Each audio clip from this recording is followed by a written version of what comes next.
বন্ধুরা, শুভ সন্ধ্যা। সবাই কেমন আছো? আশা করি সবাই খুব ভালো আছো। তো বন্ধুরা, আবার আমি একটা রেসিপি নিয়ে চলে এসেছি তোমাদের সামনে। এটা হচ্ছে ধোসা।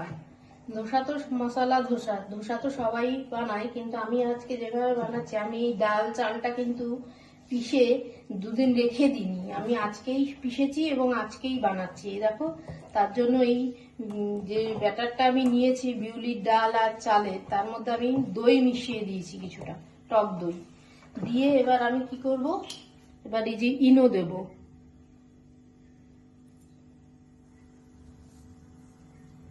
এই কিছুটা ইনো পাউডার দিয়ে দিলাম বন্ধুরা। এবার এটা ভালো করে মিশিয়ে নিচ্ছি।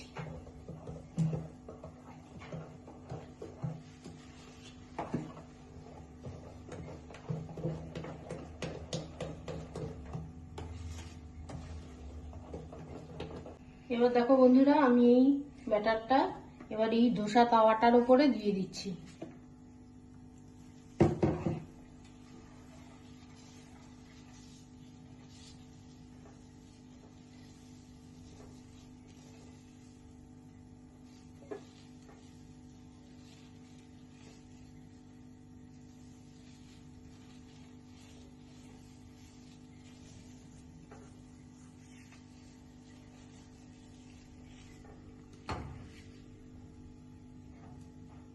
এবার বন্ধুরা দেখো, আমি এই যে এই ইয়েটা বানিয়েছি, ভেতরে পুরটা আলু, কড়াইশুঁটি, পেঁয়াজ, টমেটো, কারি পাতা, ধনে পাতা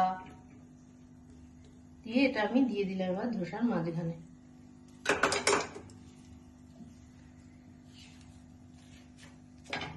দেখো আমার ধোসা হয়ে গেল। আমি কিন্তু একটু তেল দিইনি বন্ধুরা, বিনা তেলে আমি এটা বানাই। এই যে ধোসা রেডি।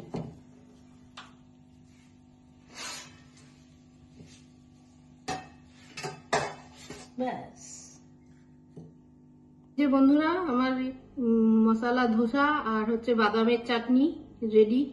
তাহলে আজকে রেসিপিটা তোমাদের কেমন লাগলো অবশ্যই কমেন্টে জানিও, আর প্লিজ আমার চ্যানেলটাকে সাবস্ক্রাইব করে দিও।